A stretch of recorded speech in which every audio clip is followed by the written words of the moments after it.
Olá, meus irmãos, a paz do Senhor Jesus. Estamos aqui, meus amados irmãos, para darmos início aos estudos da nossa última matéria, do módulo 2. Vamos iniciar falando sobre teologia,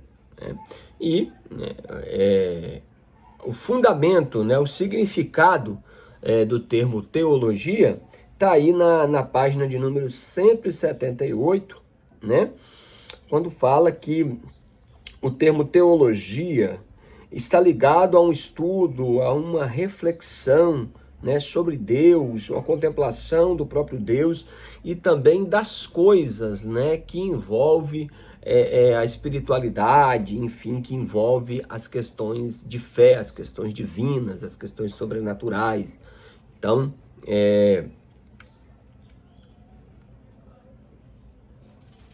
logo aí na página de número 179, ele fala sobre a questão dos ramos da teologia, E assim, só sintetizando, quais são os 5 grandes ramos, vamos dizer assim, da teologia. Nós temos a teologia bíblica, que é quando nós voltamos os nossos olhos para os livros canonizados, para o cânon da Bíblia, ou seja, os 39 livros do Antigo Testamento e os 27 livros do Novo Testamento. É quando nós atentamos para toda essa perspectiva bíblica, dos livros, dos autores, os temas centrais de cada livro, os personagens, enfim, é tudo que é voltado assim, na perspectiva bíblica. Nós temos também a teologia sistemática. O que é a teologia sistemática? É quando nós abordamos os grandes temas da Bíblia, irmãos? Por exemplo, no decorrer aqui do nosso curso básico, a gente viu lá no primeiro módulo, por exemplo, sobre hamartiologia, que é a doutrina do pecado, pneumatologia, que é a doutrina do Espírito Santo, que envolvendo também, claro, a doutrina da Santíssima Trindade. Vimos também a matéria de escatologia, que é a doutrina das últimas coisas. Neste módulo de número 2, a gente falou, por exemplo, sobre antropologia, que é a doutrina acerca do homem. Então, quando nós estudamos sobre os grandes temas da Bíblia, isso é chamado de teologia sistemática. Nós temos também a chamada teologia exegética, que é quando a gente estuda regras e métodos da interpretação bíblica. Por exemplo, nesse segundo módulo aqui, a gente viu sobre hermenêutica e homilética, que são matérias que versam sobre regras de interpretação da Bíblia, oratória, retórica, sermonática, que são técnicas para se preparar sermão. Então, tudo isso envolve a chamada teologia exegética. Nós temos também a teologia dogmática histórica, que é quando nós estudamos toda a questão da historicidade, por exemplo, a história da educação cristã, a história do Santo Ministério, a história de Israel, a história da igreja. Inclusive, se os irmãos continuarem conosco nessa jornada, no curso médio, por exemplo, eu vou até, para aguçar vocês aqui, eu vou mostrar para vocês aqui, tá até aqui perto de mim aqui, eu vou mostrar para vocês aqui o nosso material aqui do curso médio, perdão, nesse aqui não, esse aqui, meus amados, esse aqui, muito bem, esse aqui é o nosso curso médio, e veja que ele vai ter matérias como heresiologia, que é mais uma vertente da teologia sistemática, história e geografia de Israel, história da igreja,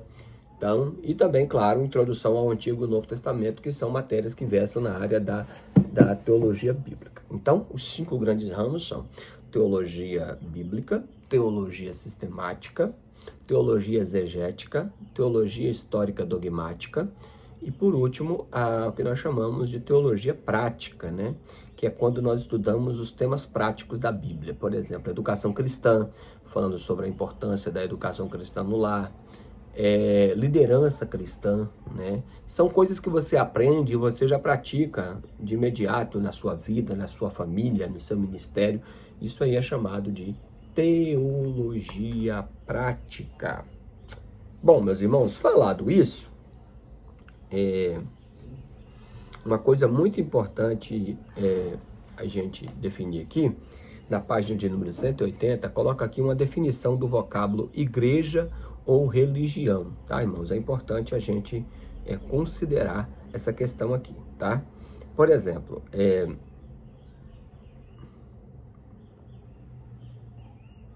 ele coloca aqui tanto igreja como religião, no sentido bíblico, no sentido espiritual e no sentido literal, tá? Biblicamente, a igreja é o povo de Deus, né? O povo vocacionado, é o povo eleito, né? A nação santa. Isso aí acho que os irmãos não têm dificuldade nenhuma em aprender sobre isso. Espiritualmente falando, a igreja ela é o corpo de Cristo.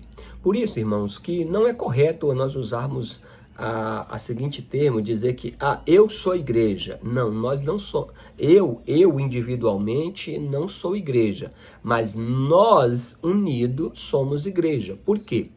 Nós somos membro, a igreja é o corpo e nós individualmente somos os membros.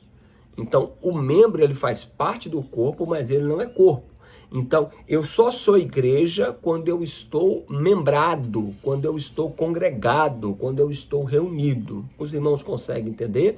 Se tiver dúvida, chama a gente aí no WhatsApp aí, que a gente tem todo o prazer, toda a liberdade aí de estar explicando para os irmãos. Mas no sentido individual, nós somos membro. No sentido coletivo, sim, nós somos igreja, o corpo de Cristo, tá, irmãos?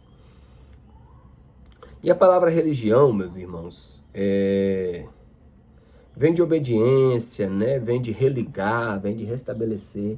A gente às vezes usa uma outra frase errada. A gente fala assim, religião não salva ninguém. Quando você fala que religião não salva ninguém, você está colocando o cristianismo, a nossa fé em Cristo, nosso único e suficiente Salvador, no mesmo patamar das outras. Porque quando a gente entende aqui que o significado da palavra religião é religar, restabelecer, aí você entende que Cristo é o único. Paulo diz que ele é o único mediador entre Deus e os homens. Jesus disse, eu sou o caminho, quer dizer único, a verdade e a vida, e ninguém vem ao Pai a não ser por mim. Então, esses termos coloca, claro que evidenciando que Jesus é o único caminho que nos conduz à salvação em Deus. Jesus, ele é o único que nos reconcilia. Através de Cristo nós temos paz com Deus. Paulo diz que justificados pela fé nós temos paz com Deus por nosso Senhor Jesus Cristo. É o que está lá em Romanos capítulo 5. Tá, irmãos? Então assim, a Bíblia, ela fala de uma religião pura, de uma religião imaculada, de uma religião verdadeira. E você pode conferir isso lá na sua Bíblia. Lá em Tiago, capítulo de número 1, versículos 26 e 27, diz que se a gente cuida em ser religioso e não refreamos a nossa língua, a nossa religião é inútil. Mas aí no versículo seguinte ele fala assim, porém, a religião pura e imaculada, veja que ele fala que tem uma religião pura e imaculada diante de Deus e o Pai, é esta. Aí ele fala de dois aspectos dessa religião. O primeiro é um aspecto, digamos assim, prático, que é visitar os órfãos e as viúvas nas suas necessidades. E a segunda dimensão dela é uma dimensão espiritual, e se abster da contaminação do mundo. Então lá em Tiago, capítulo 1, versículo 26 e 27, fala sobre uma religião verdadeira, tá, irmãos? Então, meus irmãos, entre as páginas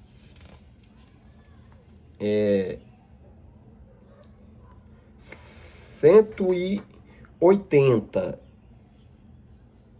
e 182, ele vai falando aí sobre as principais correntes teológicas, né, existentes.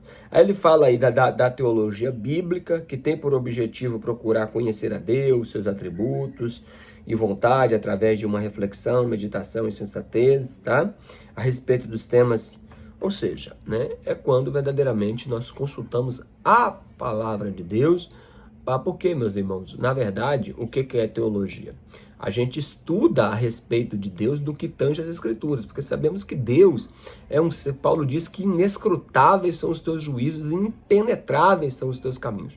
Mas o que a Bíblia nos dá a conhecer sobre a pessoa de Deus é isso que nós nos ocupamos em estudar. E é suficiente para nós, para compreendermos que Ele é o Deus único, o Deus verdadeiro, o único, o poderoso, o eterno, o Criador de todas as coisas, tá? Aí vem a teologia protestante, tá, irmãos? Aí, para você entender mais esse escopo histórico aí, mais uma vez eu falo do material do médio ali. Quando nós aprendemos sobre a história da igreja, né? Que lá no século XVI surgiu a famosa, né, tradicional reforma protestante. Então, por exemplo, nós somos, irmãos, os evangélicos, na verdade, tecnicamente, nós somos protestantes, tá? E o protestantismo, né, que se deu lá nos tempos protagonizado por Martinho Lutero, teve também Calvino, Zwinglio, Melanchthon, enfim, John Knox, enfim, foram os grandes reformadores, se firmaram no que chama de 5 solas, né? Ele fala aqui 4, mas na verdade são 5, tá? Foi um erro aí, tá? Do nosso autor. O protestantismo ele se baseia em 5 solas. Quais são eles? Sola Escritura, ou seja, somente as Escrituras, que está em latim, né? Solus Christus, que é somente Cristo, somente Jesus. Sola Fide, ou seja, somente a fé, tá? Sola Gratia, ou seja, somente a graça. E tem Soli Dei Gloria, ou seja, somente a Deus a glória. Então, esses são 5 solas. E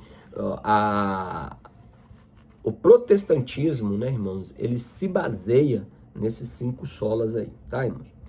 Já falamos, por exemplo, sobre a teologia exegética, né, que se ocupa, né, em interpretar corretamente os textos sagrados, né? Teologia sistemática, que nós já falamos também, né, lá no início da aula, quando nós falamos sobre as ramificações teológicas. Aí nós temos aí também, na página 181, a teologia católica, né, irmãos, que, assim, um dos grandes marcos da teologia católica é o chamado período da patrística. Que período foi esse? Foi um período que compreendeu entre os séculos 2 a 6 da era cristã, que surgiram grandes homens que defenderam, né, irmãos, grandes temas da fé cristã. Inclusive, é material também, né, para o nosso livro de História da Igreja, no curso médio, convido você a fazer para você se aprofundar e mergulhar mais nesses temas aí que é de suma importância. Entre esses homens aí, a gente destaca, por exemplo, homens como Agostinho, Jerônimo, né? Jerônimo, por exemplo, foi que traduziu a Bíblia, né, do hebraico do Antigo Testamento e o grego do Novo Testamento para o latim, a famosa Vulgata Latina, né, de Jerônimo. Tem Ambrósio de Milão, tem Orígenes de Alexandria, enfim. Temos Atanásio de Alexandria, temos João Crisóstomo, temos muitos homens que, por causa do tempo aqui, não dá para a gente... Por exemplo, mas tem Tertuliano, foi Tertuliano, por exemplo, que cunhou o termo trindade, né? Se referindo ao Deus triuno, né? Um Deus eternamente existente em 3 pessoas, Pai, Filho e Espírito Santo. Então, assim, muitos temas que nós já estudamos hoje, debatemos hoje, estudamos hoje, já foi estudado, já foi refletido, já foi discutido há centenas e centenas e centenas de anos atrás, como, por exemplo, na era patrística, né? É isso aí, meus queridos. Aí nós temos outros ramos aí da teologia, né? Na página 181, lá embaixo, teologia mística, né? É aquele tipo de teologia que só se baseia na experiência, né? E assim, irmãos, apesar de que a gente vê muitas experiências, né? Tanto na Bíblia a gente vê homens, né? Tem umas experiências muito profundas com Deus, e nos dias atuais também, por que não dizer, né? Nós vemos também homens e mulheres ter experiência com Deus, mas nós não podemos basear a fé ou a crença ou toda a nossa doutrina somente em experiências, irmãos. Por quê? Porque tem pessoas, irmãos, que nunca vai ter a experiência que Paulo teve, que Pedro teve, né? Paulo sofreu um naufrágio em alto mar, irmãos. Pedro foi liberto da prisão, com 16 guardas lá guardando ele lá, e ele passou no meio de todo mundo lá e ninguém viu, né? E tantos outros coisas. Uma víbora, por exemplo, mordeu Paulo, uma víbora extremamente venenosa, não aconteceu nada com Paulo. Enfim, outros prodígios que a gente vê, né, acontecendo, que assim, um cristão, mas nós não precisamos, irmãos, dessas experiências para ser salvo. O que a gente precisa é abrir os nossos lábios e confessar Jesus Cristo e crer no nosso coração que Ele é o único Senhor e Salvador da nossa alma, tá? Eu não desprezo, claro, jamais as experiências, mas tem pessoas que acham que a fé cristã só se baseia em experiência. Então é um lado aí da teologia mística, né? Temos também a teologia natural, que ele descreve aí no final da página 181, virando para a página 182, tá? Que está aí, né? A teologia natural, que também é conhecida como teodiceia, que tem por objetivo buscar o conhecimento de Deus, baseando somente na razão humana. Aqui é um perigo, tá?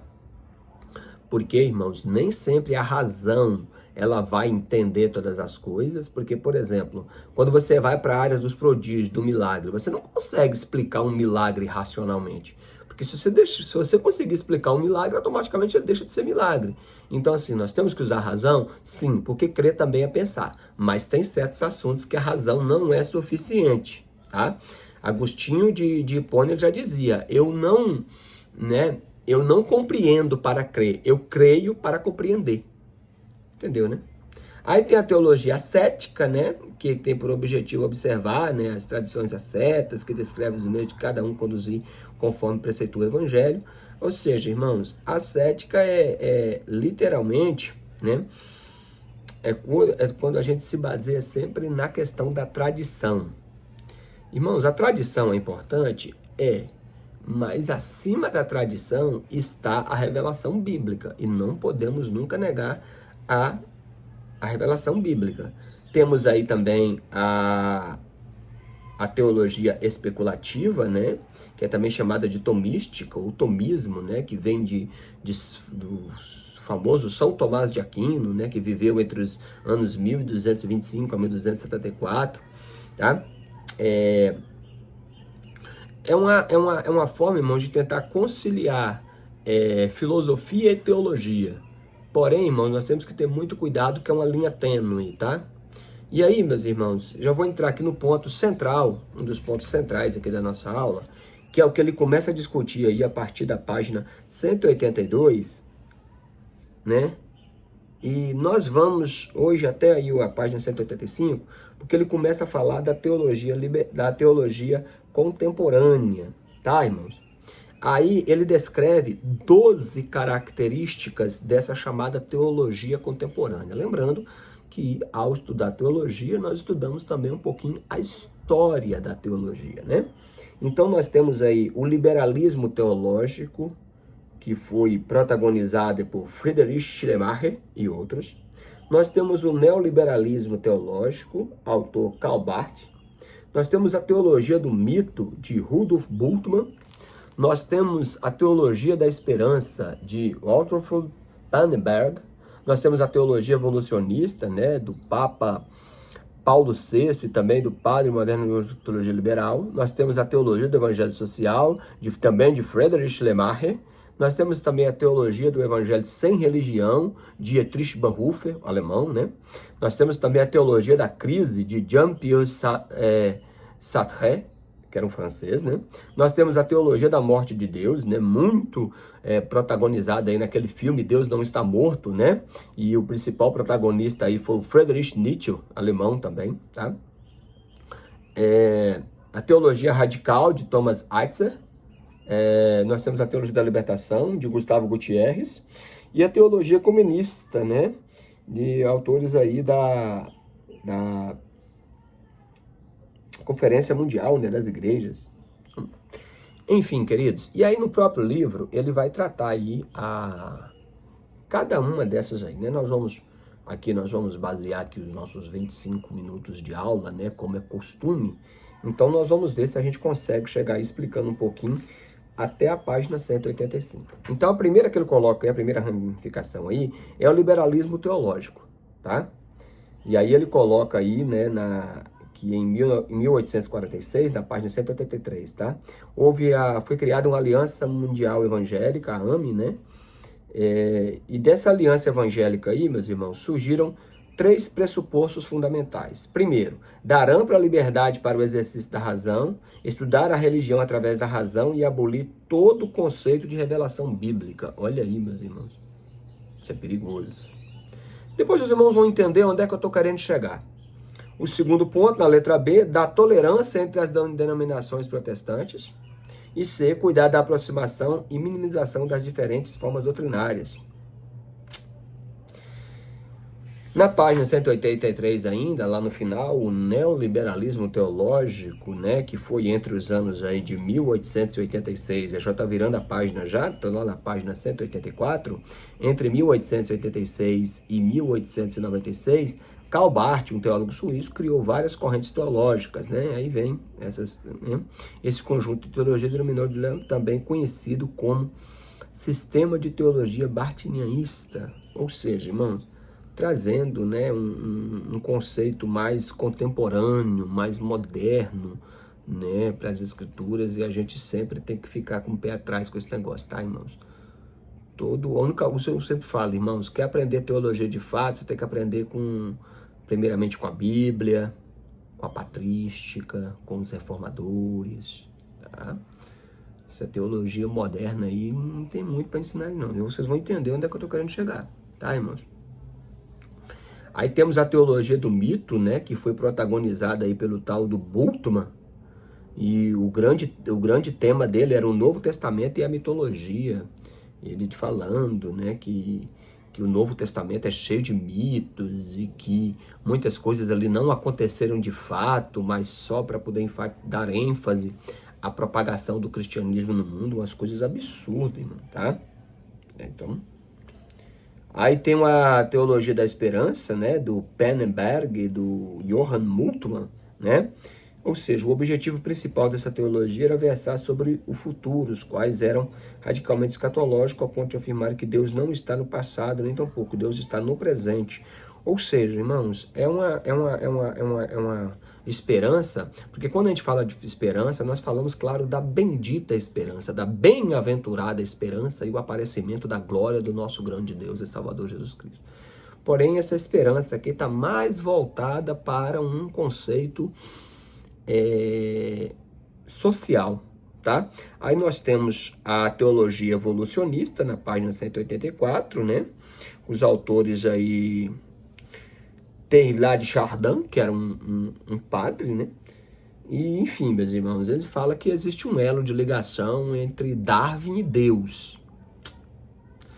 Bem complicado, né, irmãos? Bem complicado mesmo, né? Porque a gente já estudou sobre isso, né, irmãos, lá no módulo de antropologia, que o darwinismo é uma teoria e que a Bíblia não dá respaldo nenhum. Mas tem uma corrente aí que acredita que Deus inspirou Darwin. Mais ou menos isso aí, né? E a teologia do evangelho social, na página 185, nós paramos aqui. Que aí tem como, né, o protagonista aí, o alemão Friedrich Schleiermacher, tá? E tem outros também, né? E eles falam, irmãos, essa questão do evangelho social aqui é, mais uma vez, bem tendenciosa aqui com a teologia da esperança, né? Mostrando um evangelho que resolve a sua vida aqui e agora, sem passar nessa esperança de uma era vindoura, tá? De um reino glorioso, tá? Eles falam que o reino de Deus é um reino deste mundo e não um reino, vamos dizer assim, vindouro, né? Um absurdo, né? Eles falam que o principal objetivo do cristianismo é transformar a sociedade no sentido social, né? E eles também não admitem que Deus é um Deus transcendente, que esteja acima do homem, mas um Deus que é apenas imanente, que se assemelha com o homem a cada dia. Bem complicado. Irmãos, minha palavra final é o seguinte: por que nós estamos vendo tudo isso aqui? Essas ramificações, esse monte de teologia aqui que não tem nada a ver. Mas pode ser teologia, e sim, meus irmãos, é a teologia mundana, é a teologia não inspirada, não revelada. E é essa teologia que é ensinada nos campos acadêmicos. Então, qual o meu grande conselho para os irmãos aqui? Quer fazer teologia? Faça por um instituto teológico, entendeu? Competente, compromissado com a palavra. Eu não aconselho para os irmãos entrarem em faculdade teológica. Faça faculdade de outras áreas. Eu, por exemplo, a minha área de faculdade foi pedagogia. Eu tenho a minha convalidação em teologia e estou fazendo uma pós agora em aconselhamento pastoral. Mas fazer uma faculdade teológica, você vai se deparar com esses ramos aqui da teologia. Esse é o ramo acadêmico da teologia. Mas eu sempre falo para os irmãos, faça um curso livre e vá pelo método bíblico da teologia. Estudar a teologia bíblica, a sistemática, a exegética, a história dogmática e a teologia prática. Fuja do academicismo teológico. Essa é a minha recomendação para os irmãos aqui. Mais dúvidas, nós estamos à disposição para esclarecer para os irmãos. Que Deus abençoe, aprofunde os seus estudos e que Deus te abençoe, que você cresça cada dia mais na graça e no conhecimento de nosso Senhor e Salvador Jesus Cristo. A paz do Senhor.